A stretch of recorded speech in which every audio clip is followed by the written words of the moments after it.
जोगिंदर हम लोग आए। कल तक सारा क्लियर हो गया था जो भी हमने डिस्कस किया था।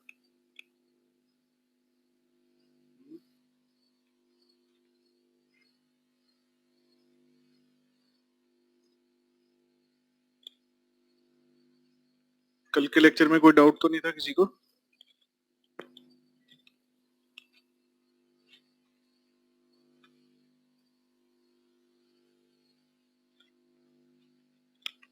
ठीक है, तो हम क्या डिस्कस कर रहे थे अपना हाँ, पहले हमने आइडियल ट्रांसफॉर्मर की कंडीशन डिस्कस करी।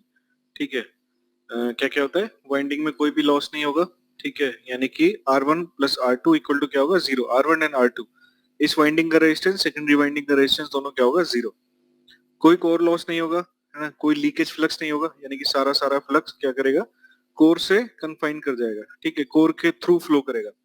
नेक्स्ट हमारी इनफाइनाइट परमेबिलिटी। इनफाइनाइट परमेबिलिटी का मतलब क्या है कि कोर को जीरो करंट की रिक्वायरमेंट होगी आपके, इसको मैग्नेटाइज करने के लिए, इसको, ये जो मैग्नेटिक कोर है इसको मैग्नेटाइज करने के लिए आपको जीरो करंट की रिक्वायरमेंट होगी। तो यहाँ से मैंने बताया आपको, जैसे फ्लक्स क्या होता है, एमएमएफ डिवाइडेड बाय रिलक्टेंस। ठीक है, एमएमएफ हो गया आपका NI divided by reluctance. Reluctance का फॉर्मूला होता है L divided by mu A. तो यहाँ से एनआई की वैल्यू हमने कैलकुलेट कर ली, वो क्या आ गई, phi L divided by mu A. तो अगर म्यू, तुम्हारे जो परमिबिलिटी है वो इनफाइनाइट है, ठीक है, तो रिक्वायरमेंट ऑफ करंट क्या हो जाएगी, जीरो। यानी कि यहाँ पे कोई मैग्नेटाइजिंग करंट की जरूरत नहीं पड़ेगी स्कोर को मैग्नेटाइज करने के लिए।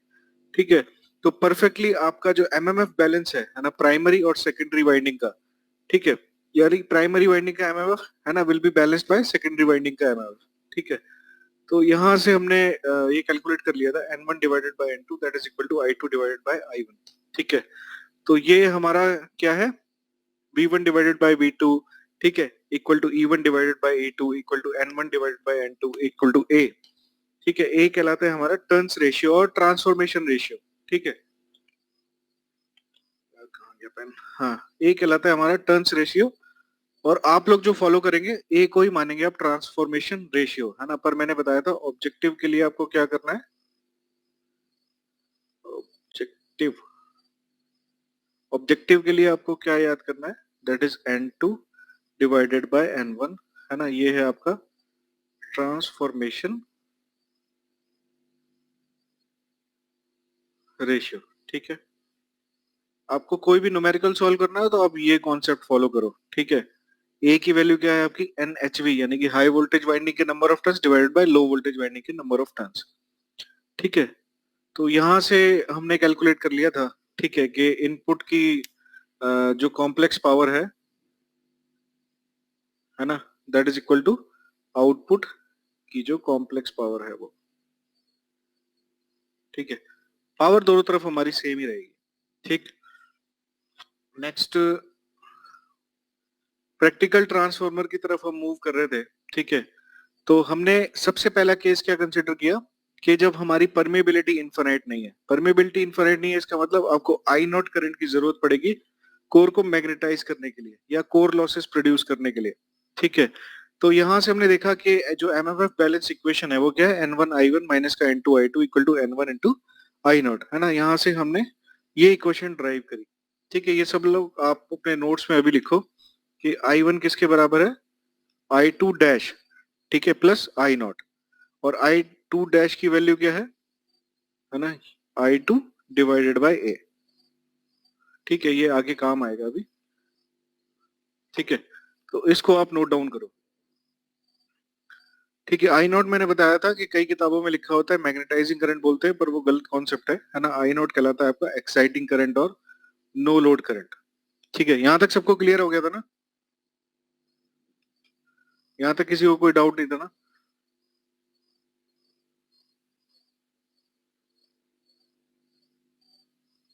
ठीक है, नेक्स्ट अब हम बात करते हैं, हमने एक केस कंसिडर किया क्या, फाइनाइट परमेबिलिटी का, है ना। हम क्या कर रहे हैं, कंटिन्यूअसली प्रैक्टिकल ट्रांसफार्मर की तरफ मूव कर रहे हैं।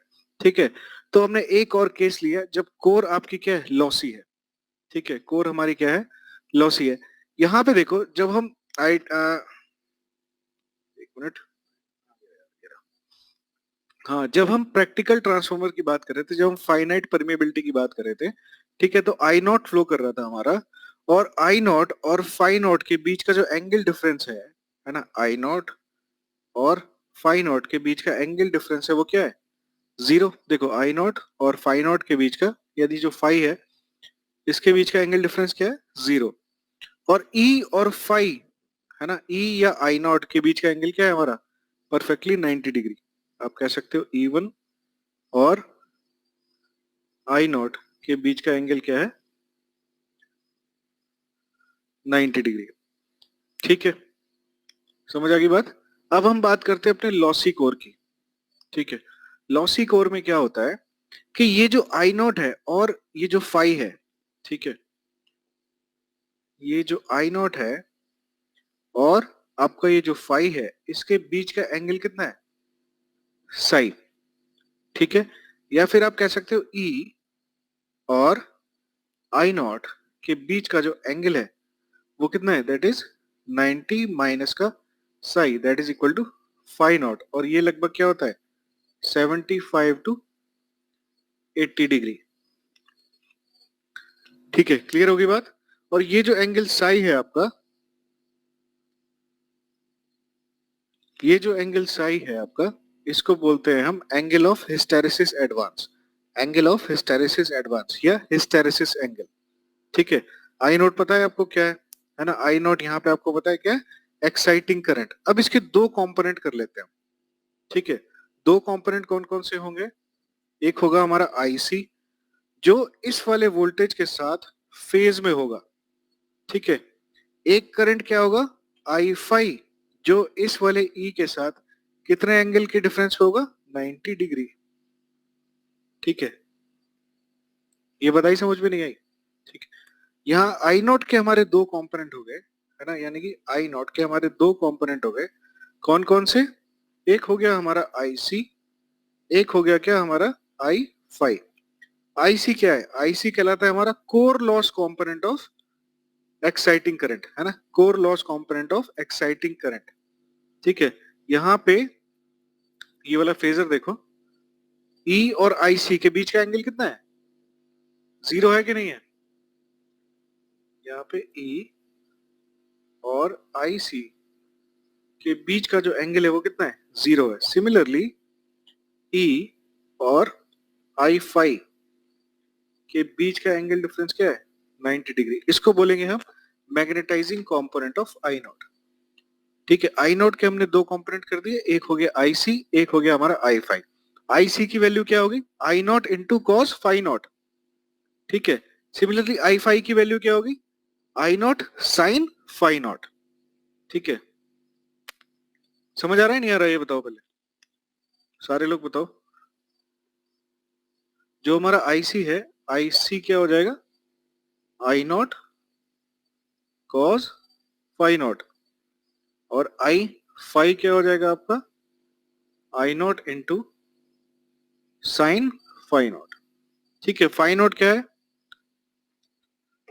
फाई नॉट क्या है, आपके नो लोड वोल्टेज और एक्साइटिंग करंट के बीच का एंगल।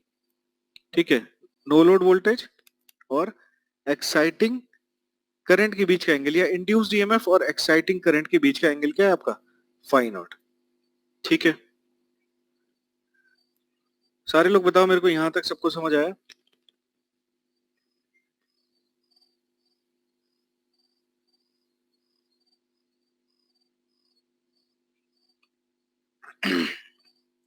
ठीक है राजेश, और बाकी लोग को सब समझ आ गया।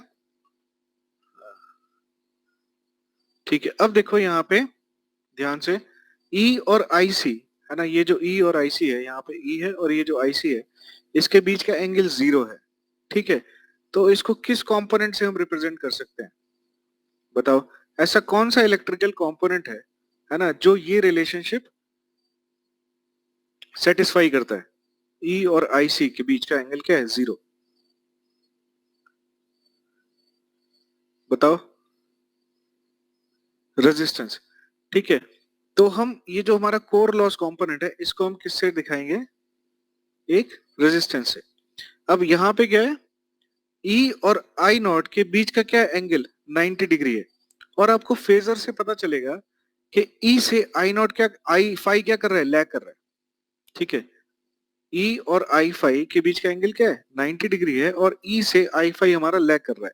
ठीक है, तो ये रिलेशनशिप कौन एस्टेब्लिश करता है या कौन सेटिस्फाई करता है? ये जो करंट है आपका वोल्टेज से लैग कर रहा है। बताओ।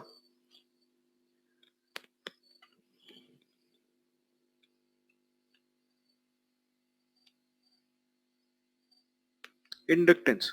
ठीक है, इंडक्टेंस में क्या होता है, जो करंट है हमारा वोल्टेज से लैग करता है। तो आप ये बात याद रखना जब हम इक्विवेलेंट सर्किट बनाएंगे, है ना। आई नॉट के हमारे दो कंपोनेंट हुए थे। ठीक है, आई नॉट के हमारे दो कंपोनेंट हुए थे, एक आईसी, एक होता है आई फाई। आईसी को बोलते हैं core loss component of exciting current, इसको बोलते हैं magnetizing component of exciting current. ये जो आईसी होता है ना, ये ई के साथ क्या होता है, फेज में होता है, तो इसको रिप्रेजेंट करेंगे हम रेजिस्टेंस से। आई फाई है ना, ये ई से 90 डिग्री लैग करता है, इसको हम किससे रिप्रेजेंट करेंगे, अपने इंडक्टेंस। ठीक है, अब हम ये देखते हैं कि लॉसी कोर में ये जो एंगल है साई, ये कहां से आता है। ठीक है, या फिर आई नॉट जो है इस वाले फाई से लीड क्यों करता है विद एन एंगल साई। ठीक है, तो कोई भी प्रैक्टिकल कोर होगी, है ना, फेरोमैग्नेटिक कोर, ठीक है, वो बीएच कर्व फॉलो करती है। ठीक है, तो एच क्या है हमारा, मैग्नेटिक इंटेंसिटी। ठीक है, तो एच एक फॉर्मूला होता है हमारा, H dot D L that is equal to N I. ठीक है, यहां से एच डायरेक्टली प्रोपोर्शनल टू क्या हो गया, आई। अब ये क्या है, फ्लक्स, फ्लक्स डेंसिटी, है ना, ये क्या होता है हमारा फाई डिवाइडेड बाय ए। तो B is directly proportional to क्या हो गया, फाई। तो H is directly proportional to क्या हो गया, I. B is directly proportional to क्या हो गया, फाई। ठीक है, अब देखो, जैसे जैसे हम कोर को मैग्नेटाइज कर रहे हैं, है ना, ये आपका करंट है, हम कोर को मैग्नेटाइज कर रहे हैं, हम करंट की वैल्यू क्या कर रहे हैं, इंक्रीज कर रहे हैं, तो कोर आपकी क्या करेगी, इस तरीके से मैग्नेटाइज होगी, और एक पॉइंट पे आके क्या आ जाएगा, आपका सैचुरेशन आ जाएगा। ठीक है, यानी कि सैचुरेशन कंडीशन कौन सी होती है, जहां पे आपकी कोर अब मैग्नेटाइज नहीं हो पाएगी, है ना, फुली मैग्नेटाइज हो चुकी है वहां पे। ठीक है, जब हमने करंट को इंक्रीज किया। अब जब करंट को वापस डिक्रीज कर रहे हैं, ठीक है, तो जो फ्लक्स है वो ये पाथ फॉलो करता है, देखो इस तरीके से।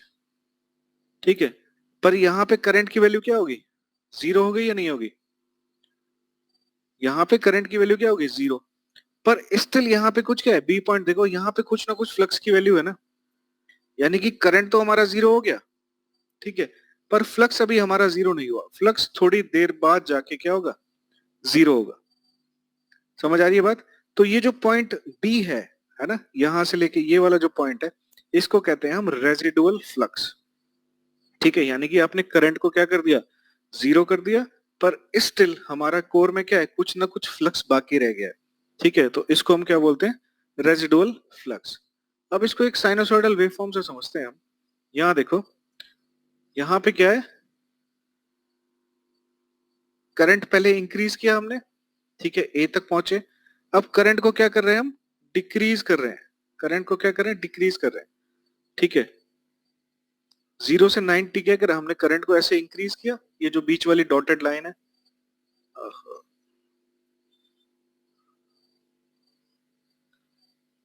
देखो ये बीच वाली है ना, यहाँ पे ये करंट को इंक्रीज किया, तो कोर हमारी ऐसे जाके क्या है, कोर ऐसे जाके हमारी मैग्नेटाइज होगी, यहाँ पे आया सैचुरेशन।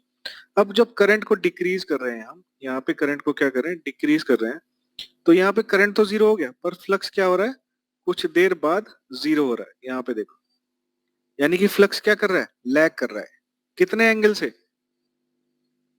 इसको हम कहते हैं एंगल साई। ठीक है, तो ये जो है ये, ठीक है, ये कहलाता है हमारा रेजिडुअल फ्लक्स, और ये कहलाता है हमारा हिस्टैरिसीस एंगल। आगे समझ में सबको, ठीक है। तो मैंने क्या बताया, यहाँ पे आई नॉट तो जीरो हो गया, ठीक है, पर फाई क्या है, कुछ देर बाद जीरो हो रहा है। ठीक है, इसका मतलब क्या है कि फाई जो है किसी एंगल साई से करंट से लैग कर रहा है। ठीक है, तो यहाँ पे हमने यही दिखाया है कि आई नॉट से ये जो फ्लक्स फाई है ये किस साई एंगल से क्या कर रहा है, लैग कर रहा है फेरोमैग्नेटिक कोर के अंदर। ठीक है, क्लियर है ये बात? सारे लोग बताओ मेरे को।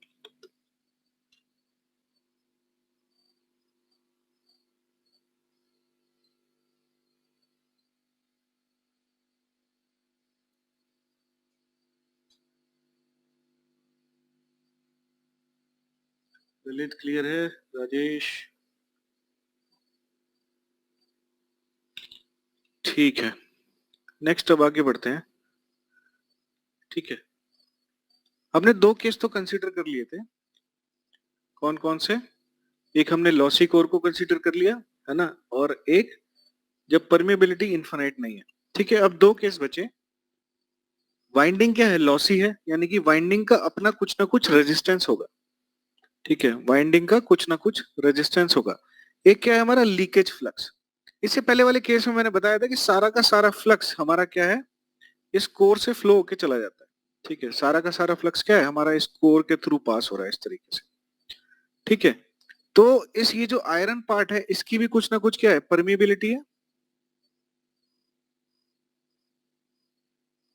ठीक है, जो कि काफी ज्यादा होगी इन कंपैरिजन ऑफ एयर। ठीक है, तो कुछ ना कुछ हमारा फ्लक्स जो है इस एयर के थ्रू यहां से इस तरीके से पास हो जाता है। ठीक है, इसको हम कहते हैं लीकेज फ्लक्स। समझ आ गई बात? जैसे कि इंसुलेशन से कुछ ना कुछ हमारा लीकेज करंट क्या होता है, पास होता है। ठीक है, कुछ माइक्रो एम्पियर्स है ना, वैसे ही हमारा क्या है, कुछ ना कुछ फ्लक्स हमारा इस एयर गैप से पास हो जाएगा। ठीक है, अब देखो क्या हुआ, एयर गैप से पास हो गया तो E इक्वल टू क्या होता है, N D phi divided by D T. ठीक है, जब इसमें से क्या होगा, N D by D T, ये क्या हो जाएगा, फाई माइनस का फाई एल हो जाएगा। ठीक है, क्योंकि यहाँ पे जो वोल्टेज इंड्यूस हो रहा है ई टू, ये किसकी वजह से है, इस वाले फ्लक्स फाई की वजह से है ना, जो म्यूचुअल फ्लक्स है। ठीक है, जो म्यूचुअल फ्लक्स है उसकी यही तो फाई है वो। पर अगर कुछ ना कुछ फ्लक्स यहां से लीक कर जाएगा तो ये ई क्या करेगा, डिक्रीज कर जाएगा, नहीं कर जाएगा? बोलो, डिक्रीज कर जाएगा ना। हाँ, तो अब हमें इसको भी इंट्रोड्यूस करना है हमारे इक्विवेलेंट सर्किट में। तो देखते हैं कैसे इंट्रोड्यूस करते हैं। ठीक, देखो क्या हुआ, फेजर डायग्राम ध्यान से देखना, चाहो तो आप साथ के साथ बना सकते हो। ठीक है, मैंने आपको इससे पहले एक इक्वेशन लिखाई थी, क्या, I1 क्या होता है, I2 dash plus I not. सबको याद है? मैंने कहा था अभी कॉपी में नोट कर लेना, लिखाई थी ना ये इक्वेशन। और जहां पे I2 डैश क्या होता है, I2 divided bye A plus का I नॉट, और A की वैल्यू क्या होती है, NHV डिवाइडेड बाय NLV, जो कि हमेशा क्या होगा, ग्रेटर देन,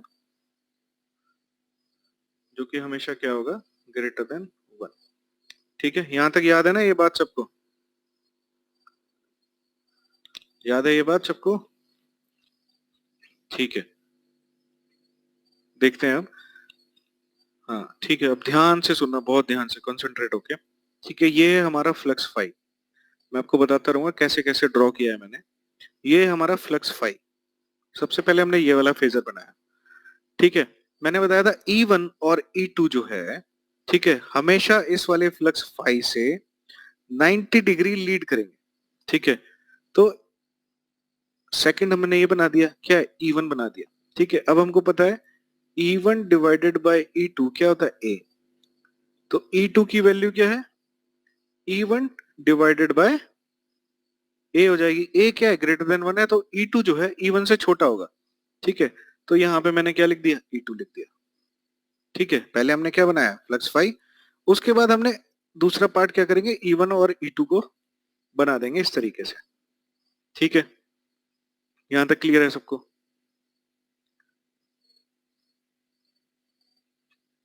जल्दी बताओ, यहाँ तक क्लियर है सबको? हाँ, अब देखो थर्ड पार्ट क्या है इसका, क्योंकि सारा का सारा हम प्रैक्टिकल केस की बात कर रहे हैं, है ना, ट्रांसफॉर्मर की क्योर क्या है, लॉसी है ना, परमेबिलिटी इनफाइनाइट नहीं है, इसलिए कुछ ना कुछ एक्साइटिंग करंट फ्लो करेगा, ठीक है, ये हो गया हमारा थर्ड पार्ट, ये हो गया हमारा आई नॉट। अब आई नॉट कहाँ बनाए, है ना, किस डायरेक्शन में आई नॉट होना चाहिए, तो हमने देखा बीएच कर्व से कि इस वाले फ्लक्स फाई से साई एंगल से जो आई नॉट है हमारा वो क्या करेगा, लीड कर रहा है। तो मैंने भाई साई एंगल से यहाँ पे आई नॉट दिखा दिया कि ये देखो ये लीड कर रहा है, ठीक है, ये बात आ गई सबको समझ में। अब देखो, अब मैंने ये अज्यूम किया कि जो यहाँ पे लोड लग रहा है ना, ये वाला जो लोड है वो क्या है, लैगिंग लोड है, ठीक है, ये क्या है, लैगिंग लोड है। इसका मतलब क्या है, यहाँ पे जो E2 है इससे ये जो I2 है वो लैग कर रहा होगा विद एन एंगल फाई, ठीक है। लैगिंग लोड का मतलब क्या है, यहाँ पे जो वोल्टेज इंड्यूस हुआ है E2 उससे जो I2 है वो लैग कर रहा होगा विद एन एंगल फाई। तो E2 क्या हो गया हमारा, ये है ना, E2 हो गया ये। अब मैंने I2 कहाँ बनाया, ये एंगल गलत बन गया यहाँ पे, ये क्या मैंने ले लिया यहां से यहां तक क्या हो गया फाई, ये मैंने I2 का वेक्टर ड्रॉ कर दिया, ठीक है, ये हो गया हमारा फोर्थ पार्ट, ठीक। अब I2 सर एंगल फाई से लीड क्यों कर रहा है, कौन सा फाई, ये साई, साई से लीड क्यों कर रहा है, राजेश ये पूछ रहे हो,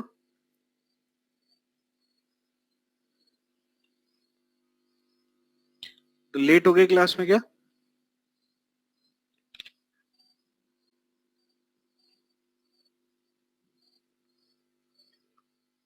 लेट है क्या राजेश क्लास में, हाँ तो मैंने अभी अभी थोड़ी देर पहले ये रीजन बताया है, ठीक है। तो वीडियो अपलोड हो जाए तो उसके बाद देख लेना, चाहो तो क्लास खत्म करने के बाद मैं आपको फिर से एक बार बता दूंगा, ठीक है, ठीक है राजेश। अभी ये अज्यूम करके चल लो कि चलो हाँ फाइल लीड करता है, मैं इस क्लास के बाद बता दूंगा आपको, ठीक है, क्योंकि आज मेरे को काफी कुछ करवाना है ना, तो मैं टाइम वेस्ट नहीं करना चाहता अभी, ठीक है। तो ये फाई ये है, ठीक है। अब देखो, अब मेरे को क्या करना है, I2 डिवाइडेड बाय I1 क्या होता है, A होता है। यहां से I1 की वैल्यू क्या पता चल जाएगी हमको, sorry sorry sorry sorry sorry, हाँ I2 डैश, है ना यहाँ पे। अब हमें ये इक्वेशन लगानी है ना, I2 डैश, I2 डैश क्या होता है, I2 डिवाइडेड बाय A, ठीक है। तो ये हो गया हमारा I2 डैश, समझ आ गई बात, फर्स्ट, उसके बाद ये थर्ड हो गया, ये सेकंड था, ये फोर्थ पॉइंट हो गया, ये क्या हुआ हमारा फिफ्थ, ठीक है। I2 डैश क्या हो गया, I2 डिवाइडेड बाय A। अब देखो I1 किसके बराबर है, I1 किसके बराबर है, I2 dash plus I not के बराबर है, यानी कि प्राइमरी साइड का जो करंट है वो किसके बराबर है, I2 dash plus I not, ठीक है, समझ आई ये बात। तो ये जो I2 डैश है और ये जो I नॉट है, इन दोनों का फेजर सम मेरे को क्या दे देगा, I1 दे देगा, है ना। तो वही पैरेललोग्राम लो लगाया हमने, पैरेललोग्राम बनाया, यहाँ का जो रिजल्टेंट है वो क्या होगा आपका I1। यहां तक समझ आ गया, तो इसको मैं नंबर दे देता हूं हमारा 6। यहां तक सबको समझ आ गया, I2 आया। अब I1 कैसे निकालेंगे, I1 की इक्वेशन मैंने यहाँ लिख रखी है, I1 क्या है, I2 divided bye A plus का I नॉट, ठीक है। I2 डिवाइडेड बाय A क्या है हमारा, I2 डैश, तो ये हो गया हमारा I2 डैश, और I2 डैश और I नॉट का जो फेजर सम है वो क्या है हमारा I1 है, ठीक है। तो यहाँ पे आ गया I1। अब देखो, ध्यान से सुनना मेरी बात को, अगर यहाँ पे I1 करंट है तभी तो ये वाला फ्लक्स है, ठीक है, तभी तो यहाँ पे फ्लक्स लीकेज हो रहा है, यहाँ पे I1 करंट फ्लो कर रहा है, उसी की वजह से तो ये फ्लक्स एस्टेब्लिश हो रहा है, ठीक है। और उसी की वजह से क्या है, फाई L1 है, ठीक है। तो फाई L1 क्या आएगा, इसके सेम फेज में, फाई L1 क्या आएगा, इसके सेम फेज में आएगा, ठीक है। सिमिलरली अगर यहाँ I2 है उसकी वजह से ये लीकेज फ्लक्स है फाई L2, ठीक है। तो फाई L2 क्या आ जाएगा, I2 के सेम फेज में, ठीक है, समझ आ गई बात। I1 के सेम फेज में क्या आ गया, फाई L1 I2 के सेम फेज में क्या आ गया, फाई L2। अब इस फाई L2 की वजह से एक वोल्टेज इंड्यूस होगा, ठीक है, वो लीड करेगा इससे 90 डिग्री। फाई L1 से एक वोल्टेज इंड्यूस होगा, ठीक है, वो लीड करेगा क्या, फाई L1 से 90 डिग्री। ठीक है, अब ये बताओ ये बात सबको समझ आई या नहीं आई, ये फेजर इतना समझ आ गया सबको?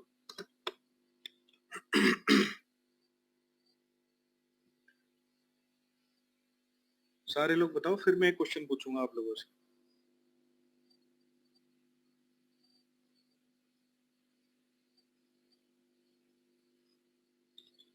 ठीक है, अब जब सबको ये समझ आ गया, अब मेरे को एक बात बताओ कि यहाँ पे जो मैंने ये जो एक आयरन कोर है, ठीक है, यहाँ पे जो मैंने फ्लक्स माना था, है ना, जो ये फ्लक्स हो रहा है वो आई नॉट से क्या कर रहा है, लैग कर रहा है। ठीक है, वो तो आई नॉट से लैग कर रहा है, पर I1 से ये वाला फ्लक्स फाई L1 है, या I2 में ये वाला जो फ्लक्स फाई L2 है, ये क्या है, सेम फेज में है ना। यहाँ पे आई नॉट तो लीड कर रहा है, पर यहाँ पे सेम फेज में है, ऐसा क्यों है, कोई बताएगा मेरे को?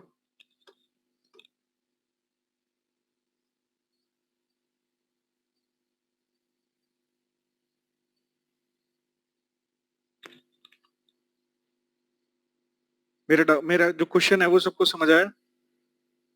नहीं नहीं, रेजिडुअल मैग्नेटिज्म नहीं है। ठीक है, मेरा क्वेश्चन क्या है, देखो मैंने अभी इससे पहले समझाया था ना कि BH कर्व की वजह से ये जो आई नॉट है इस वाले फ्लक्स फाई से लीड करता है, ठीक है, इस मैग्नेटिक कोर के अंदर। पर यहाँ पे मैं क्या दिखा रहा हूँ कि ये जो लीकेज फ्लक्स है ये इस वाले करंट से क्या कर रहा है, सेम फेज में है, और इस वाले करंट से ये भी सेम फेज में है। डाउट समझ आ गया, ये मैंने सेम फेज में क्यों दिखाए, ये इसकी तरह साई एंगल से क्यों नहीं लीड या लैग कर रहा है फ्लक्स फाई। ठीक है, समझ आ गया मेरा क्वेश्चन क्या है?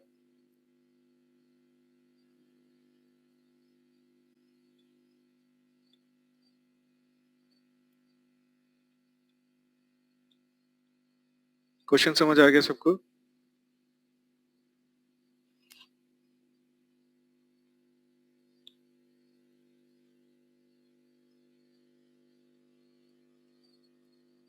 हम्म, तो कुछ पता है ऐसा क्यों हो रहा है?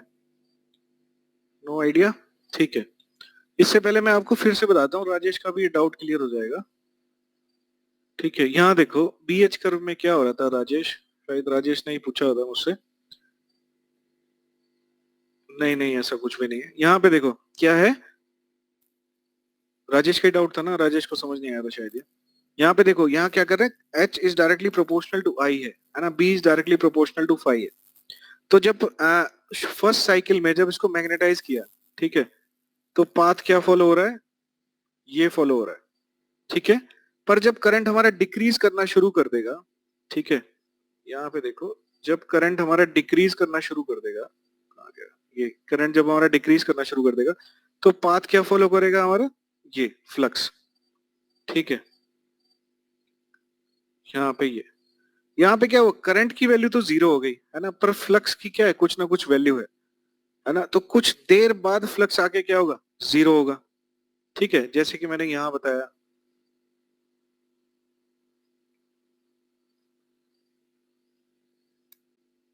ठीक है, यहाँ पे देखो करंट क्या हो गया, करंट तो यहाँ पे जीरो हो गया, पर कुछ देर बाद क्या हो रहा है, फ्लक्स फाई यहाँ पे जीरो हो रहा है। ठीक है, इसका मतलब क्या है, इस पर्टिकुलर एंगल से, है ना, मैंने मान लिया एंगल क्या है, साई, जो आपका फ्लक्स फाई है वो इस वाले करंट से लैग कर रहा है। ठीक है, समझ आ रही है बात, या ये वाला करंट जो है इस वाले फ्लक्स फाई से एक एंगल साई से क्या कर रहा है, लीड कर रहा है, तो वही मैंने यहाँ पे दिखाया। ठीक है राजेश, समझ आ गया?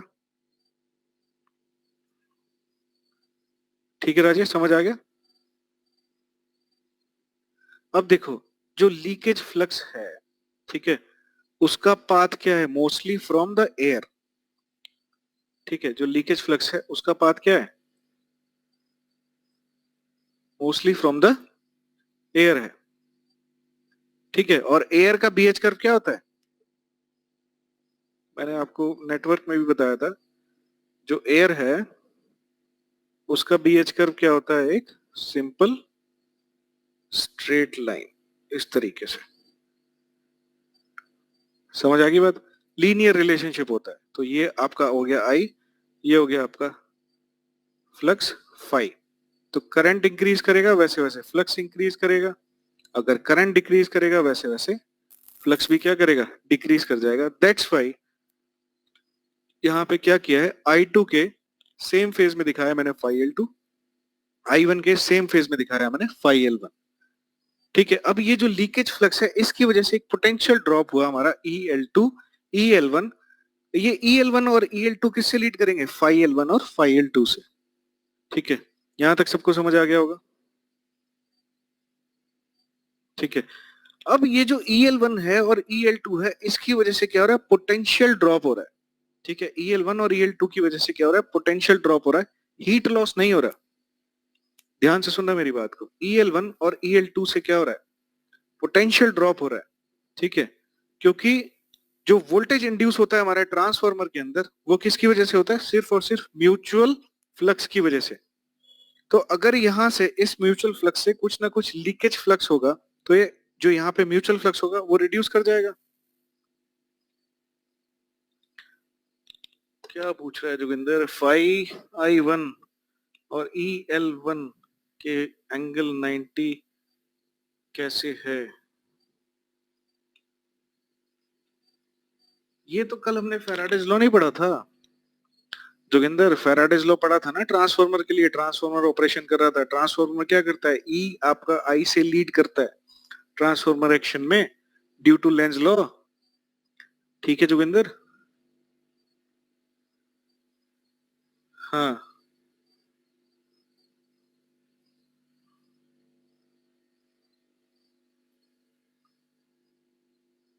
फिर क्या डाउट है? EL1 क्यों आया ये पूछना चाह रहा है, EL1 और EL2 क्यों आया?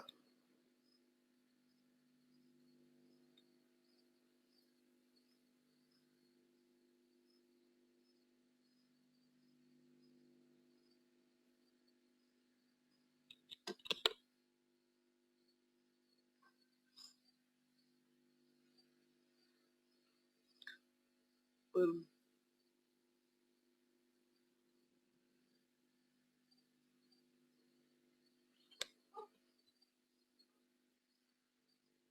पर फाई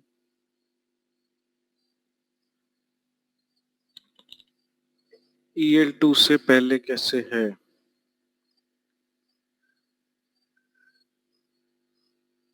यार ये क्लास के बाद डिस्कस कर लें जोगिंदर। ठीक है, मैं ना आप मेरे को वो करना वॉइस वाला ऑप्शन। ठीक है, तो फिर डिस्कस कर लेंगे इस चीज को। ठीक है, ऐसे मैं समझ नहीं पाऊंगा। ठीक है ना?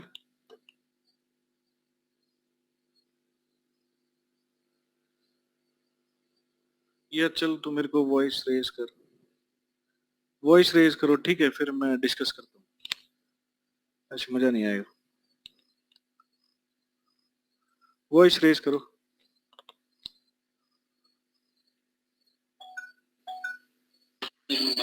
अब बताओ मेरे को क्या डाउट है। सर मैं ये बोलना चाहता हूँ, जो EL1 है वो EL2 से पहले नहीं आना चाहिए था। EL1 EL2 से पहले आना चाहिए था। एक मिनट देखो, ये फाई L1, हाँ हाँ सही कह रहा है। ठीक है, तभी एंगल 90 डिग्री होगा, नहीं तो फिर वो हाँ इंक्रीज हाँ करेगा। वो, हाँ वो ठीक है, सही कह रहा है, सही कह रहा है। वो कोई इशू नहीं है, वो तो बस 90 डिग्री हमको लेना है। ठीक है ना? नहीं सर, मैं वो डाउट रह जाता है फिर, तब मैं पूछ रहा हूँ। हाँ कोई बात नहीं, कोई बात नहीं। यहाँ पे ना ये आएगा आपका क्या, EL1, सही पकड़ा है। यहाँ पे क्या आएगा, EL1, और ये क्या आएगा आपका, कहाँ गया फाई 2, ये आएगा आपका EL2। ठीक है, वो लिखने में गड़बड़ हो गई। ओके। ठीक है,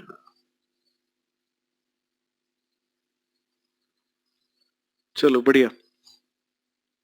हाँ तो मैं क्या कह रहा था, EL1 और EL2 की वजह से कोई भी आपका क्या हीट लॉस नहीं है, जबकि पोटेंशियल ड्रॉप है।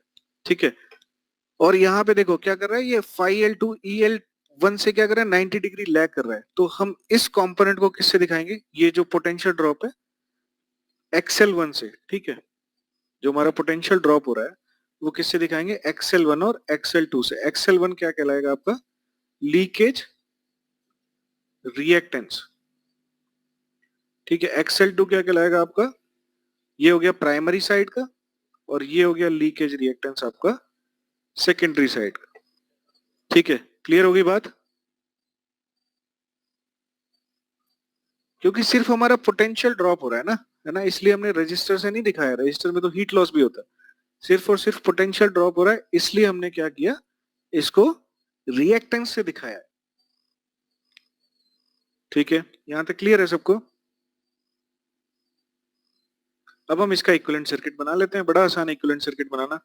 देखो ये हो गया हमारा प्राइमरी वोल्टेज, ठीक है, प्राइमरी वाइंडिंग का रेजिस्टेंस, ठीक है, इसकी वजह से भी एक पोटेंशियल ड्रॉप होगा, कुछ हमारा लीकेज रिएक्टेंस है उसकी वजह से भी पोटेंशियल ड्रॉप होगा, ठीक है।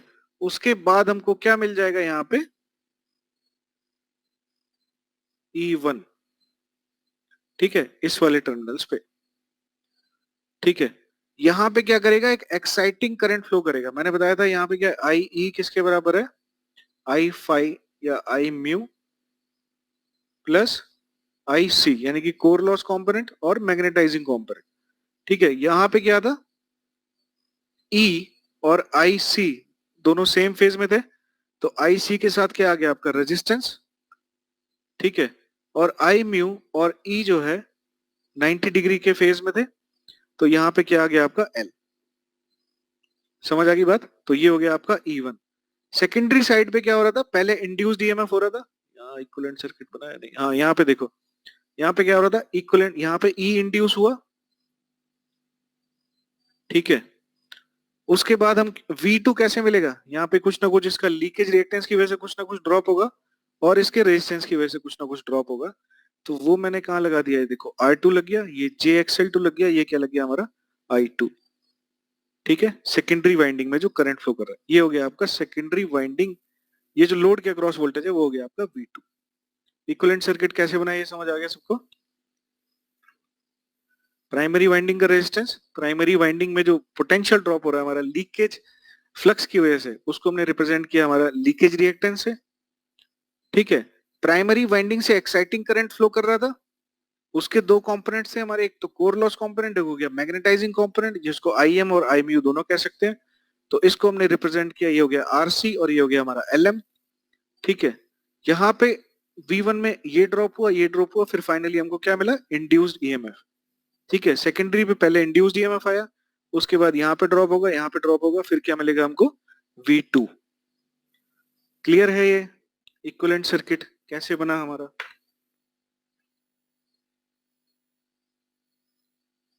जल्दी बताओ।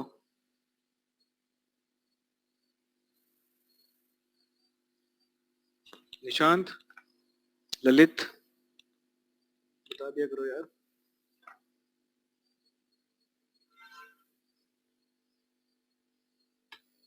ललित का बस एक ही जवाब रहता है, रिपीट है। देखो यहाँ पे V1 आया ना, ठीक है, तो यहाँ पे एक ड्रॉप होगा क्योंकि बाइंडिंग का कुछ ना कुछ रेजिस्टेंस है, ठीक है। लीकेज की वजह से भी एक पोटेंशियल ड्रॉप हो रहा है ना। जब ये दोनों ड्रॉप हो जाएंगे तो यहाँ पे आपको क्या मिलेगा, इंड्यूस्ड EMF, ठीक है। जब ये ड्रॉप हो जाएगा, यहाँ पे पोटेंशियल ड्रॉप होगा, यहाँ पे पोटेंशियल ड्रॉप होगा, तब आपको क्या मिलेगा, एक इंड्यूस्ड EMF E1, ठीक है।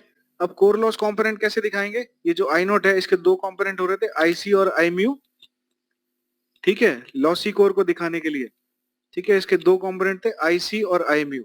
IC और E दोनों सेम फेज में थे, इसलिए हमने उसको रेजिस्टेंस से रिप्रेजेंट किया, ठीक है। क्योंकि करंट डिवाइड हो रहा है ना, इसलिए हमने यहाँ पे पैरेलल सर्किट बनाया है, ठीक है। I म्यू और आपका जो E है वो 90 डिग्री के फेज में थे, ठीक है, तो हमने यहाँ पे क्या लगाया, इंडक्टेंस, है ना, ये हो गया हमारा E1। अब सेकेंडरी पे एक वोल्टेज डेवलप हो रहा है E2, है ना, फिर यहाँ पे इसका लीकेज रिएक्टेंस की वजह से कुछ ना कुछ ड्रॉप होगा, एक वाइंडिंग के रेजिस्टेंस की वजह से कुछ ना कुछ ड्रॉप होगा, तब जाके आपको क्या मिलेगा, V2, ठीक है। तो वही हमने यहाँ पे सर्किट में दिखाया है, E2 इंड्यूस हुआ, फिर यहाँ पे ड्रॉप होगा, यहाँ पे ड्रॉप होगा, फिर फाइनली आपको लोड पे वोल्टेज मिलेगा V2। ये हो गया हमारा प्राइमरी का करंट I1, ये हो गया हमारा सेकेंडरी का करंट I2 सॉरी।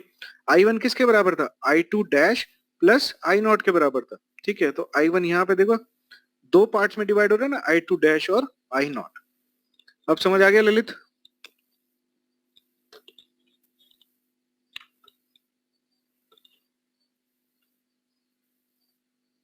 तो अब मेरे को कोई केवीएल इक्वेशन लिखवा देगा है फर्स्ट लूप में, और जो प्राइमरी साइड है और जो सेकेंडरी साइड है, ठीक है, वहां पे कोई मेरे को केवीएल इक्वेशन बताओ। अच्छा अच्छा, ठीक है, कोई बात नहीं, कोई बात नहीं यार, तो ऐसे ही बोलता रहता हूँ मैं। ठीक है, अब मेरे को केवीएल इक्वेशन बताओ, यहाँ पे केवीएल इक्वेशन क्या बनेगी? प्राइमरी साइड पे क्या होगा? V1, ठीक है, इक्वल टू किसके बराबर होगा?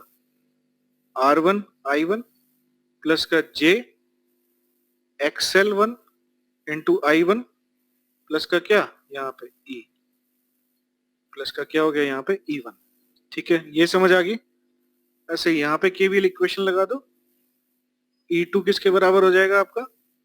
I2 इंटू R2 प्लस का J XL2 into I2 V2। ये हो गया, ये दोनों इक्वेशन समझ आ गई है ना? एक केवीएल मैंने यहाँ लगाई है, एक केवीएल मैंने यहाँ पे लगाई है। ठीक है, सेम मैंने यहाँ पे लिखा हुआ है। ठीक है, ये तो आपको पता ही है ना ट्रांसफॉर्मेशन रेशियो से।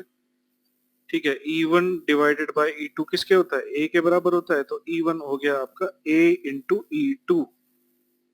ठीक है, ऐसे ही I1 क्या होता है? जो हमारा प्राइमरी साइड का करंट है, that is equal to I2 dash plus I0। ठीक है, ये सारी इक्वेशन समझ आ गई आपको? पहली, इसको दूसरी नाम दे दिया, ये तीसरी, ये चौथी, और ये क्या हो गई? पांचवी। यहां तक समझ आ गया सबको ना?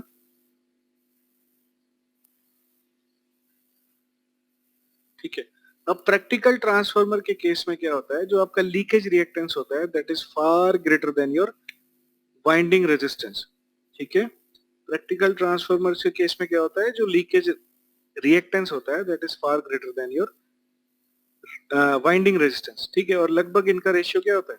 अगर इन दोनों का रेशियो लोगे, ठीक है, तो आप ये कह सकते हो leakage reactance is nearly about 4 times greater than this winding का रेजिस्टेंस।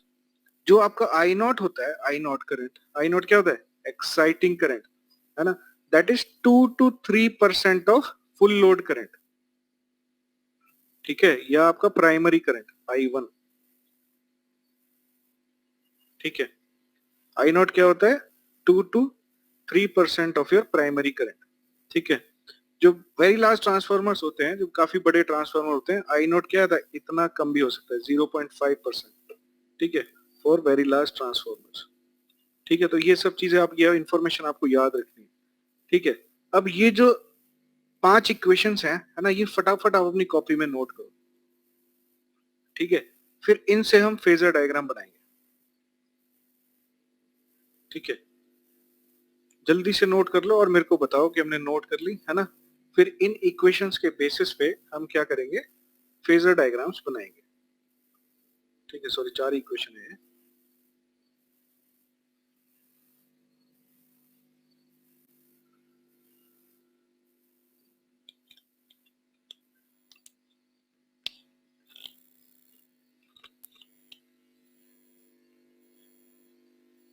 कर रहे हो नोट सारे लोग, है ना? फटाफट से नोट करो, मेरे को बताओ फिर।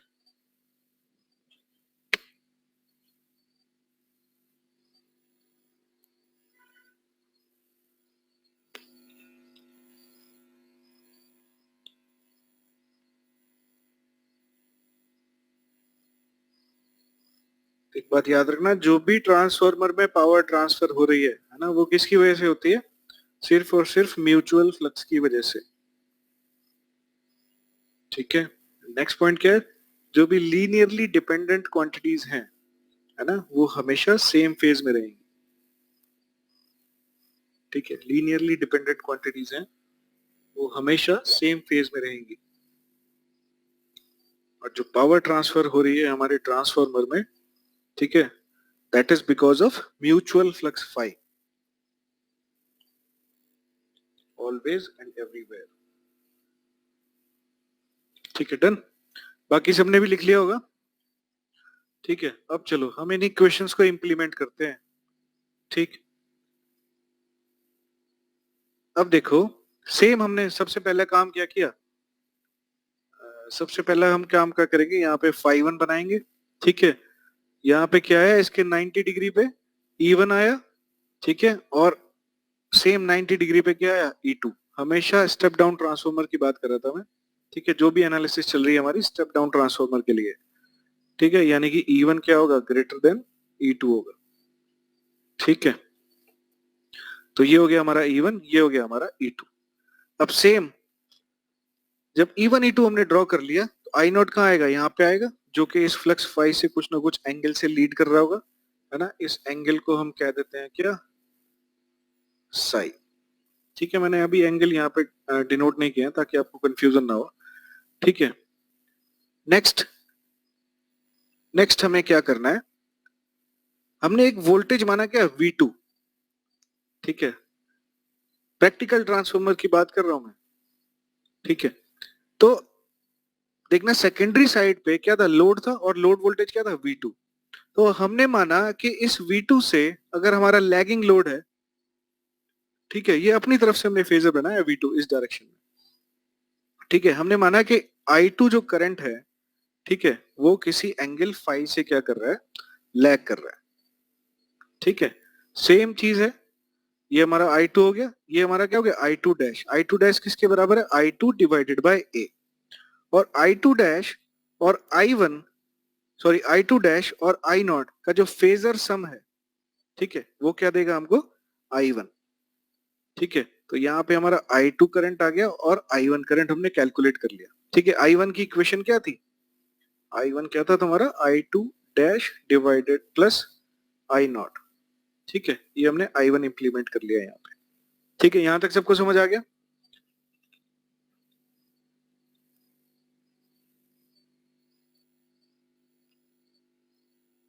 ठीक है, अब मैं कुछ चीज समझा रहा हूँ इक्वेशन से, यहां देखना। हमें क्या चाहिए, E2 चाहिए। ठीक है, तो V2 में हम क्या क्या जोड़ेंगे, I2 R2 और JI2 XL2। ठीक है, ध्यान से देखो, हमें क्या चाहिए, E2 चाहिए। E2 कैसे मिलेगा, जब हम V2 में क्या जोड़ देंगे, I2 R2 JI2 XL2। ठीक है, तो ये V2 और ये जो वोल्टेज ड्रॉप है हमारा रेजिस्टेंस में, ये दोनों क्या होंगे, सेम फेज में होंगे या नहीं होंगे। ठीक है, ये जो V2 है और ये जो I2 R2 है, ये दोनों क्या होंगे, सेम फेज में होंगे।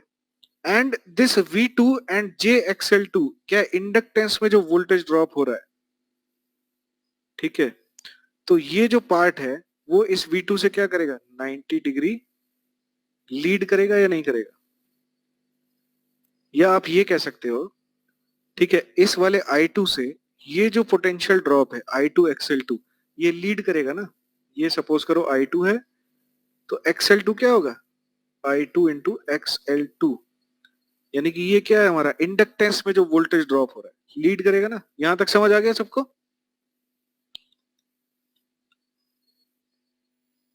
जल्दी बताओ, ये बात सबको समझ आ गई।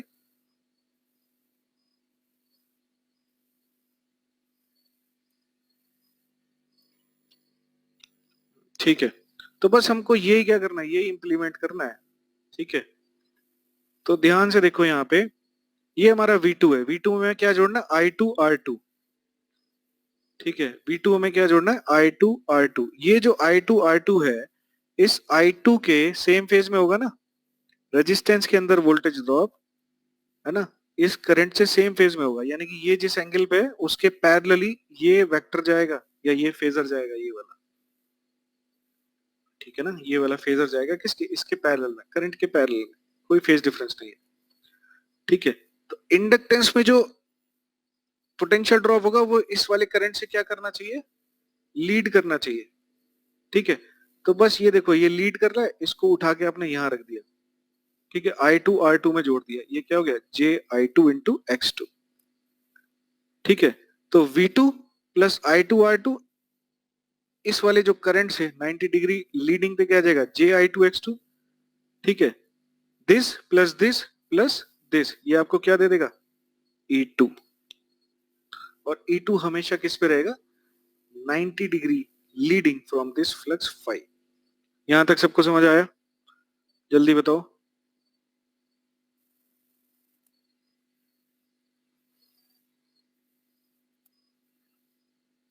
समझ आ गया ना?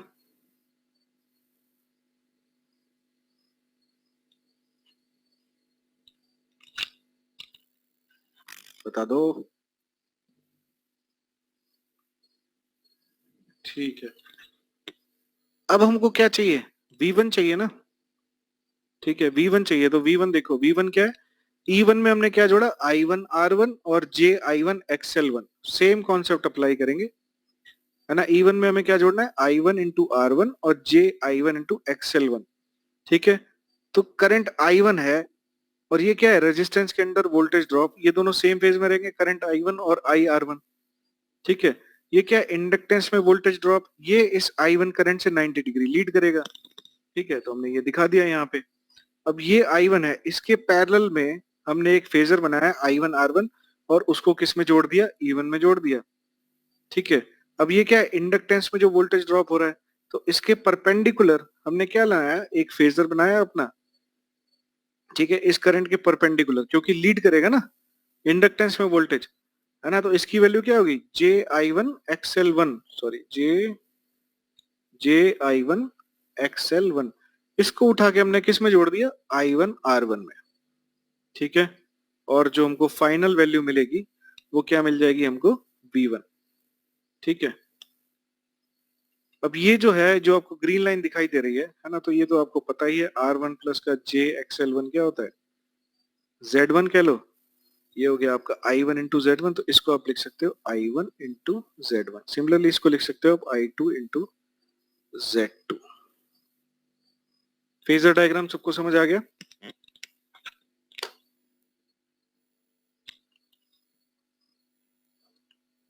ठीक है, अगर ये फेजर समझ आ गया तो फिर तो आप कुछ भी समझ लोगे। समझ आ गया ना?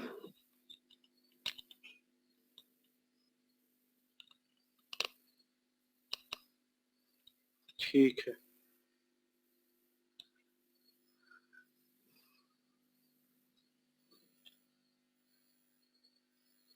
अब देखो यहाँ पे ये वाला डायग्राम देखो। सपोज करो अगर लोड, है ना, यहाँ पे इंक्रीज करता है, अगर लोड इंक्रीज करता है, लोड इंक्रीज करने का मतलब क्या है आपका, I2 करंट इंक्रीज करेगा। ठीक है, अगर सपोज करो लोड इंक्रीज करता है तो I2 करंट इंक्रीज करेगा।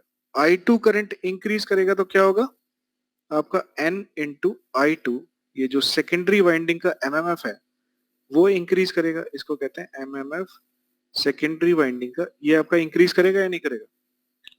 ठीक है, अब देखो I1 क्या होता है हमारा, I2 डैश प्लस का I0।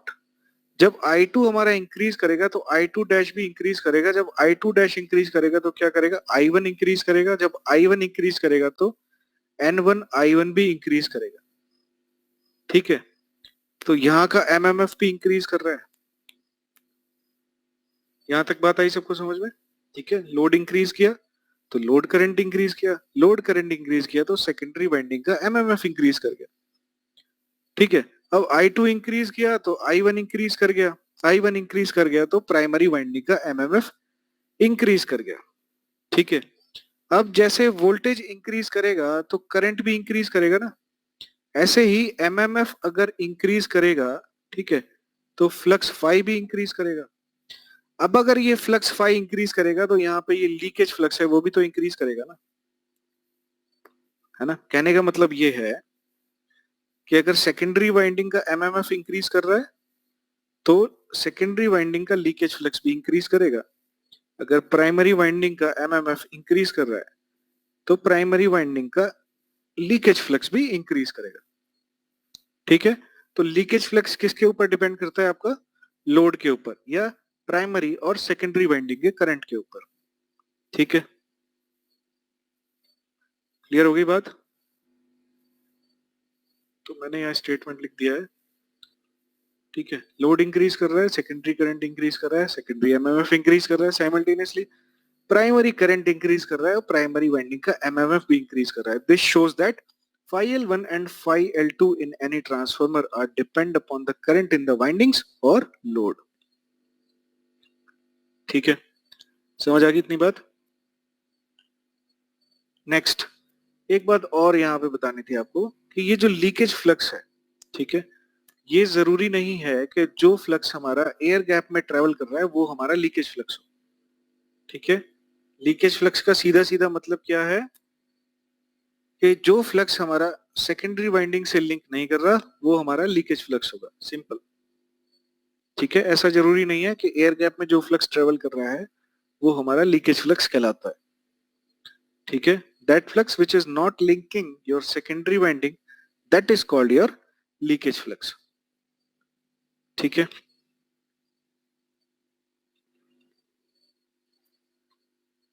क्लियर है बात? निशांत, राजेश,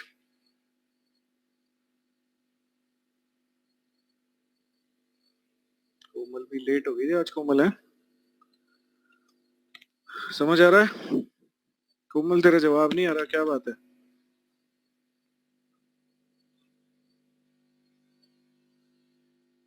समझ नहीं आ रहा?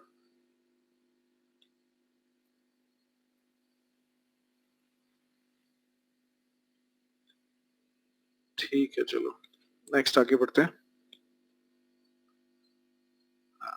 नेक्स्ट बढ़ते हैं हम रिफर टू प्राइमरी सर्किट पे। ठीक है, जनरली हम प्राइमरी सर्किट ही रिफर करते हैं क्योंकि एक्साइटेशन क्या होता है हमारा प्राइमरी साइड पे होता है। ठीक है, तो अब ये इक्वेशन लिखी हमने क्या, E2 इक्वल टू क्या है V2। अभी हमने सेकेंडरी साइड पे जब हमने KVL इक्वेशन लगाई थी तो क्या आया था, E2 equal to V2 I2 R2 plus का JI2 इंटू X2। ठीक है, ठीक है, ठीक है, इसका भी सॉल्यूशन निकालेंगे कुछ ना कुछ। ठीक है,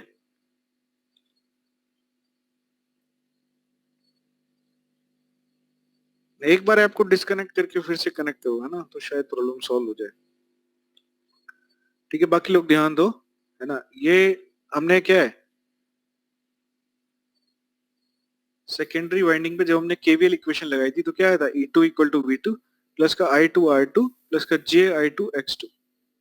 ठीक है, अब मैंने क्या किया, यहाँ पे A का मल्टीप्लाई कर दिया दोनों तरफ, तो ये क्या हो जाएगा A into E2, A into V2, A I2 into R2 और A JI2 इंटू X2। ठीक है, तो A इंटू ये क्या है हमारा E1 डिवाइडेड बाय E2 क्या होता है हमारा A। ठीक है,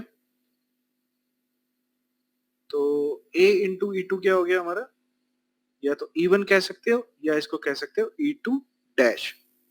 ठीक है, तो ये E1 हो गया, या E2 डैश ये किसके बराबर है, A इंटू E2 के बराबर है।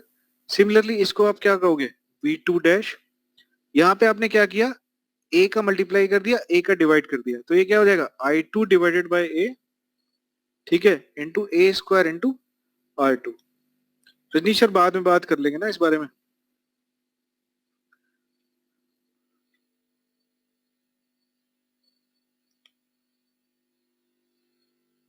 ठीक है, सिमिलरली यहाँ पे क्या हुआ, A का आपने मल्टीप्लाई किया, A का आपने डिवाइड कर दिया। ठीक है, तो इसको आप लिख सकते हो JI2 divided by A into A square into X2। ठीक है, यहां तक सबको क्लियर हो गई बात? ठीक है, तो बस आपने क्या करना है, इसको लिख लिया आपने E1, है ना, और या E2 डैश, ये हो गया आपको V2 डैश। ठीक है, ये मैं बताता हूँ रुचिता, एक मिनट, है ना। इसको I2 डिवाइडेड बाय A को आपने क्या लिख दिया I2 डैश, और A स्क्वायर R2 को आपने क्या लिख दिया R2 डैश। ठीक है, सिमिलरली यहाँ पे I2 डिवाइडेड बाय A को आपने क्या लिख दिया I2 डैश, और A स्क्वायर इंटू X2 को आपने क्या लिख दिया X2 डैश। ठीक है, तो V2 डैश का मतलब क्या है, सेकेंडरी साइड का voltage refer to primary. I2 dash का मतलब क्या है, सेकेंडरी साइड का current which is referred to the primary side. ठीक है, X2 डैश का मतलब क्या है, सेकेंडरी साइड का leakage reactance which is referred to your primary side. अब ऐसा करते क्यों है? देखो, जो प्राइमरी साइड का सर्किट है, अगर मैं स्टेप डाउन ट्रांसफार्मर की बात करता हूँ, ठीक है, ठीक है, अगर मैं स्टेप डाउन ट्रांसफार्मर के बारे में बात कर रहा हूँ, ठीक है, तो प्राइमरी साइड का सर्किट क्या होगा? हाई वोल्टेज सर्किट होगा। सेकेंडरी साइड का सर्किट क्या होगा? लो वोल्टेज सर्किट होगा। तो कभी भी हम आपस में हाई वोल्टेज सर्किट और लो वोल्टेज सर्किट को आपस में कनेक्ट नहीं कर सकते। समझ में आ रही है बात? है ना? ये डायरेक्टली क्या हो जाएगा? शॉर्ट सर्किट हो जाएगा। ठीक है, हाई वोल्टेज सर्किट और लो वोल्टेज सर्किट को आपस में डायरेक्टली कनेक्ट नहीं कर सकते। तो हम इसमें ट्रांसफॉर्मेशन रेशियो का मल्टीप्लाई या डिवाइड करके क्या करते हैं, इसको, इस करंट को या इस वाले वोल्टेज को सेकेंडरी साइड के या प्राइमरी साइड के वोल्टेज पे लेके आते हैं। ठीक है, तब हम इस तरीके से अपने सर्किट को रिप्रेजेंट कर सकते हैं। ठीक है, समझ आ गया रुचिता? ठीक है, आप डायरेक्टली कनेक्ट नहीं कर सकते, है ना? पहले आपको जो सेकेंडरी साइड का वोल्टेज है उसको प्राइमरी साइड के वोल्टेज के इक्विवेलेंट लाना पड़ेगा। ठीक है, इसीलिए हमने क्या किया, यहाँ पे ए का मल्टीप्लाई किया। ठीक है, करंट में हमने क्या किया? ए का डिवाइड किया। ठीक है, क्लियर होगी बात सबको? ठीक है, तो यहां से जो इक्वेशन है, यहां से आपको पता चल जाएगा कि जो I2 डैश है that is referred to primary circuit, वो क्या होगा? I2 डिवाइडेड बाय ए। जो R2 डैश है, ठीक है, वो क्या होगा? ए स्क्वायर इंटू R2। जो X2 डैश है वो क्या होगा? ए स्क्वायर इंटू X2। जो Z2 डैश है वो क्या हो जाएगा? ए स्क्वायर इंटू Z2। ठीक है, करंट क्या होगा? करंट तो कम हो रहा है, वोल्टेज हमारा क्या करेगा? जब हाई वोल्टेज साइड पे जाएंगे तो बढ़ जाएगा। तो V2 डैश हम कह सकते हैं क्या? A into V2। तो अगर आपको इसमें कंफ्यूजन होता है कि कब हम A का डिवाइड करें, कब हम A का मल्टीप्लाई करें, है ना, तो आप एक सिंपल सा कॉन्सेप्ट याद रखो। हाई वोल्टेज साइड का करंट क्या होगा? लो करंट होगा। ठीक है, हाई वोल्टेज साइड लो करंट, हाई इम्पिडेंस। ठीक है, high voltage side high impedance, लो वोल्टेज साइड क्या होगा हमारा? लो इम्पिडेंस। पावर सेम रखने के लिए करंट क्या होगा हमारा? हाई होगा। ठीक है, ये आप इस बात को याद रख लें। ठीक है, तो क्या होगा जब भी आप रेफर टू प्राइमरी या रेफर टू सेकेंडरी सर्किट करेंगे, आप देख लो, अगर लो वोल्टेज साइड है तो ए को आपको पता है ए क्या होता है हमारा? Greater than 1। अगर लो वोल्टेज साइड है, ठीक है, तो ए का आप डिवाइड करो। अगर हम हाई वोल्टेज साइड की तरफ मूव कर रहे हैं तो ए का मल्टीप्लाई करो। ठीक है, बस अगर रेजिस्टेंस है तो ए स्क्वायर का मल्टीप्लाई या डिवाइड होगा। अगर करंट या वोल्टेज है तो सिंपल ए का मल्टीप्लाई या डिवाइड होगा। यहां तक क्लियर हो गया सबको?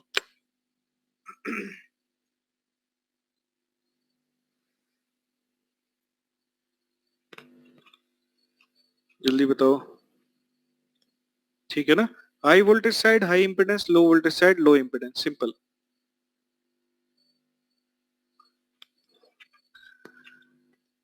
ठीक है, और आरसी और एक्स नॉट को, है ना, क्या नाम देते हैं?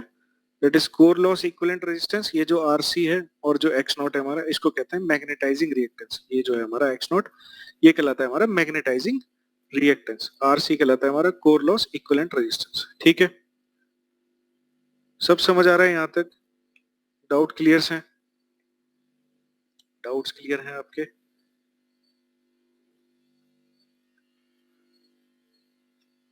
जल्दी बताओ।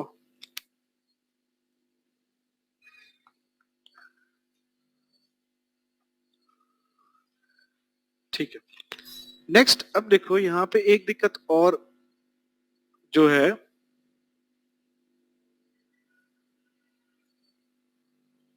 एक दिक्कत और आई सामने यहाँ पे। ठीक है, दिक्कत क्या आई कि सेकेंडरी साइड का टर्मिनल वोल्टेज तो हमको पता है। ठीक है, सेकेंडरी साइड का टर्मिनल वोल्टेज तो हमको पता है। यहाँ पे क्या है? V2 dash. लोड वोल्टेज तो हमको पता ही होता है। ठीक है, जो आपके वॉल आउटलेट्स हैं वहां पे आपको वोल्टेज पता है। ठीक है, हमको क्या पता करना है? सेंडिंग एंड साइड का वोल्टेज कितना होना चाहिए।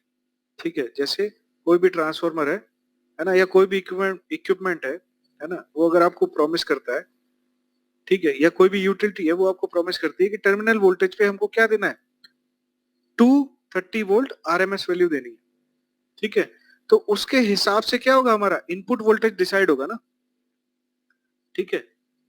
तो ये क्या हो गई हमारी इंडिपेंडेंट क्वांटिटी, है ना, जबकि प्राइमरी साइड का जो वोल्टेज है, सोर्स वोल्टेज है, वो क्या हो गई हमारी डिपेंडेंट क्वांटिटी। वो किसके ऊपर डिपेंड करती है, लोड के वोल्टेज के ऊपर, टर्मिनल के वोल्टेज के ऊपर, ठीक है। तो अगर हमको V1 यहाँ पे कैलकुलेट करना है तो पहले हमको क्या कैलकुलेट करना पड़ेगा, E1 कैलकुलेट करना पड़ेगा, ठीक है। जब E1 कैलकुलेट होके आ जाएगा तब हमको I0 कैलकुलेट करना पड़ेगा। तो सबसे पहले क्या, I2 आपने कैलकुलेट किया, I2 डैश लोड करंट, ठीक है। वहां से आपको क्या कैलकुलेट होके आया, E2 डैश, ये किसके बराबर होगा, E1 के बराबर होगा। यहां से आप क्या कैलकुलेट करोगे, I0 कैलकुलेट करोगे। फिर आप क्या कैलकुलेट करोगे, I1 कैलकुलेट करोगे, वो किसके बराबर होगा, I2 डैश प्लस I0 के बराबर होगा। तब जाके आपको क्या मिलेगा, V1, जब आप इसमें ये वाला ड्रॉप ऐड कर दोगे, ठीक है। तो बड़ा लेंथी काम हो गया ना। तो हम क्या करते हैं, अप्रोक्सीमेट सर्किट्स यूज करते हैं ट्रांसफॉर्मर्स के, ठीक है। हम नहीं चाहते इतनी ज्यादा इक्वेशन सॉल्व करना, समझ आ गई बात, हम नहीं चाहते इतनी ज्यादा इक्वेशन सॉल्व करना, इसीलिए हम क्या करते हैं, अप्रोक्सीमेट सर्किट्स यूज करते हैं। तो ये है हमारा फर्स्ट अप्रोक्सीमेट सर्किट। हमने क्या किया, देखो इस सर्किट को बिठाओ नजरों में अपनी, ठीक है। हमने क्या किया, ये जो आपको शंट ब्रांच दिखाई दे रही है ना, ये वाली शंट ब्रांच, ठीक है, हमने इसको उठा के यहाँ लगा दिया, समझ आ गई बात। हमने इस वाली ब्रांच को उठा के, ये जो शंट ब्रांच है, इसको उठा के हमने कहाँ लगा दिया, प्राइमरी साइड पे लगा दिया, ठीक है। देखते हैं उसकी वजह से क्या इफेक्ट होता है। जब हमने इसको यहां लगा दिया तो आपको क्या इक्वेशन सॉल्व करनी पड़ेगी, कितनी इक्वेशन सॉल्व करनी पड़ेगी, बस ये इक्वेशन सॉल्व करनी पड़ेगी, ठीक है। ये वोल्टेज आपका निकल आएगा और ये वोल्टेज किसके बराबर होगा, आपके V1 के बराबर होगा, है ना। तो कितनी ज्यादा कैलकुलेशन बच गई, ठीक है। अब हम ये चेक करेंगे कि ये जो हमने अप्रोक्सीमेशन माना है वो सही भी है कि नहीं है, ठीक है। तो अब देखो पहले वाला सर्किट देखते हैं। पहले वाले सर्किट में जो प्राइमरी कॉपर लॉस है ना, वो कितना है, यहाँ पे देखो प्राइमरी साइड पे जो कॉपर लॉस है वो कितना होगा, I1 स्क्वायर इंटू R1, यही होगा ना प्राइमरी साइड पे कॉपर लॉस, ठीक है। अब जब हमने अप्रोक्सीमेट सर्किट यूज किया, यहां देखो, ठीक है, यहां पे जो प्राइमरी साइड का कॉपर लॉस है वो कितना है, that is I2 dash square into I2 dash I2 dash square into R1। पहले वाले केस में क्या था, I1 square into R1। I1 किसके बराबर था, I2 डैश प्लस का I0 के बराबर था, ठीक है। तो यहां से ये चीज पता चल गई कि I1 स्क्वायर R1, है ना, ज्यादा था हमारा I2 डैश स्क्वायर R1। यानी कि जो पहले वाला सर्किट यूज कर रहे थे वहां पे प्राइमरी कॉपर लॉस ज्यादा हो रहा था, है ना। यहाँ पे जब हमने ये अप्रोक्सीमेशन यूज किया, यहाँ पे प्राइमरी का कॉपर लॉस चेंज हो गया, जो कि कम है पहले वाले से। यहां तक समझ आई बात, बोलो जल्दी से।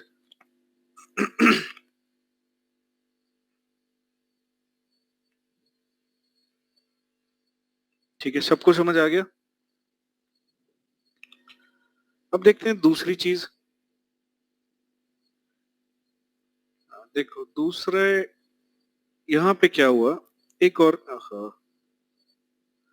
यहाँ पे अगर आप copper loss sorry core loss calculate करो, है ना, तो यहाँ पे वोल्टेज क्या है, E1, ठीक है। तो यहाँ पे जो कोर लॉस आएगा वो कितना आएगा, E1 square divided by RC या R0, ठीक है। ये बात याद रखना, यहाँ पे क्या, E1 square divided by RC। लेकिन अगर हम सेकंड सर्किट में निकालें, ठीक है, तो यहाँ पे जो कोर लॉस होगा क्या होगा, V1 square divided by RC। ये होगा या नहीं होगा। तो यहाँ पे कोर लॉस क्या है, ज्यादा हो गया, ठीक है। पहले वाले केस में क्या था, कोर लॉस कम हो रहा था, ठीक है। समझ आई इतनी बात, क्योंकि V1 क्या है, E1 से तो ज्यादा ही है ना, ठीक है। V1 तो E1 से ज्यादा है ना। तो कॉपर लॉस क्या हुआ, थोड़ा सा रिड्यूस कर गया, पर क्या हुआ, कोर लॉस थोड़ा सा इंक्रीज हो गया, तो ओवरऑल जो इफेक्ट है हमारे लॉसेस का, है ना, वो क्या हुआ, ज्यादा कुछ चेंज नहीं हुआ। ठीक है, तो हम इस वाले सर्किट को यूज कर सकते हैं। समझ आ गई बात? ठीक है, यहाँ पे क्या हुआ, प्राइमरी कॉपर लॉस कम हो गया, तो उसके बदले कोर लॉस ज्यादा बढ़ गया। ठीक है, तो हम इस वाले सर्किट को यूटिलाइज कर सकते हैं। बस यहाँ पे क्या है, हमको एक ही इक्वेशन सॉल्व करनी पड़ रही है। ठीक है, बहुत ज्यादा कैलकुलेशन हमारी बच गई। ठीक है, अब क्या हुआ, इस R1 को और इस R2 डैश को हमने एक जगह लिख लिया R इक्वलेंट, इस XL1 को और इस X2 डैश I2 को हमने क्या लिख लिया, ठीक है, ये I2 कहां से, J है ना, इसको हमने लिख दिया X2 डैश। ठीक है, तो R1 इक्वलेंट किसके बराबर हो गया, R1 प्लस R2 डैश के, और जो हमारा X इक्वलेंट है वो किसके बराबर हो गया, हमारा X1 plus sorry X2 dash के। ठीक है, तो ये हो गया हमारा फर्स्ट अप्रोक्सीमेशन सर्किट। इसको कैंटिलीवर सर्किट भी बोलते हैं, है ना, ट्रांसफार्मर का कैंटिलीवर सर्किट। ठीक है, नेक्स्ट अप्रोक्सीमेशन सर्किट क्या है, जो बहुत बड़े ट्रांसफार्मर होते हैं, ठीक है, जो बहुत बड़े पावर ट्रांसफार्मर्स होते हैं, ठीक है, उनमें हम ये जो लॉस है ना, ठीक है, ये जो कोर लॉस है इसको भी नेग्लेक्ट कर देते हैं। ठीक है, जो हमारे पावर ट्रांसफार्मर्स होते हैं। ठीक है, तो अब इस ब्रांच को भी हटा दो, तो जो बहुत बड़े पावर ट्रांसफार्मर्स होंगे वहां का सर्किट क्या बचेगा, सिंपल आर इक्वलेंट प्लस का जे एक्स इक्वलेंट। जो उससे भी बड़े पावर ट्रांसफार्मर्स होंगे वहां पे ये आर इक्वलेंट को भी हम नेग्लेक्ट कर देते हैं। तो पावर सिस्टम में हम ट्रांसफार्मर्स को कैसे दिखाते हैं, सिंपल एक इंडक्टेंस से। ठीक है, क्यों दिखाते हैं, क्योंकि बहुत बड़े पावर ट्रांसफार्मर होंगे वहां पे क्या होगा, ये लॉस भी हम नेग्लेक्ट कर देते हैं। ठीक है, समझ आ गई बात ये?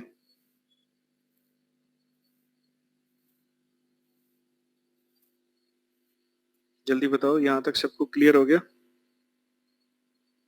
ठीक है, अब क्या है, अब बस हमें इसका फेजर डायग्राम बनाना है। ठीक है, और ये वाला देखो, बाकी फेजर डायग्राम आपको समझ आए हो या ना समझ आए हो, ठीक है, वो मैटर नहीं करता, पर ये फेजर डायग्राम बड़ा इंपॉर्टेंट है। ठीक है, क्योंकि इसके आगे हम क्या पढ़ेंगे, वोल्टेज रेगुलेशन, वहां पे ये फेजर डायग्राम जरूर काम आएगा। ठीक है, तो हमने क्या लेना है, हमें V1 पता होना चाहिए, है ना, तो V2 डैश में हम क्या करें, I R equivalent drop add करते हैं और I X I two dash equivalent add करते हैं, है ना, तो हमको क्या मिल जाएगा, V1 मिल जाएगा। ठीक है, ये याद रखना, यहाँ पे टर्मिनल वोल्टेज क्या है, V2 डैश। ठीक है, रेफर टू प्राइमरी।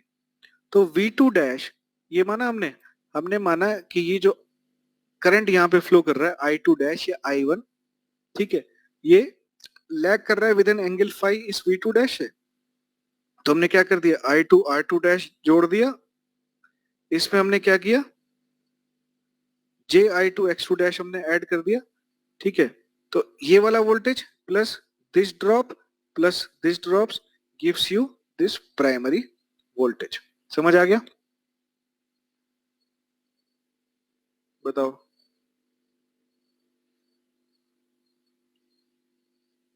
समझ आ गया सबको, है ना? अब देखो, एक बात और यहाँ पे याद रखना बस, कि ये R है, अगर ये X है और ये Z है, तो इसके बीच का जो ये एंगल है उसको हम थीटा बोल देते हैं। ठीक है, तो यहाँ पे ये I कर दो, यहाँ पे I कर दो, यहाँ पे I कर दो, तो ये इसी तरीके का ट्राइंगल बन गया ना। देखो, I2 X2 इसका JI2 X2, तो ये एंगल जो है यहाँ पे, है ना, इसको आप क्या बोल दो, दैट इज थीटा इक्वलेंट और जस्ट थीटा, थीटा और थीटा इक्वलेंट। ठीक है, यहां तक क्लियर है सबको? जल्दी बताओ।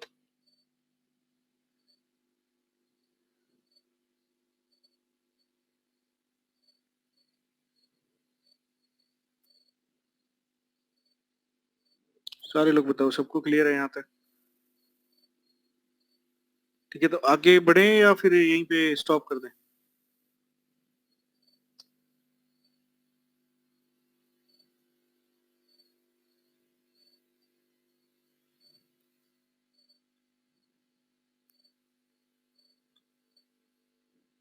ठीक है, नहीं निशांत, पहले रिवाइज कर ले इतना। ठीक है? ठीक है, ठीक है, ठीक है।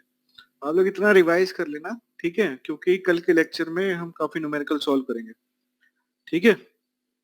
इतना अच्छे से रिवाइज कर लेना। ठीक है, ओके।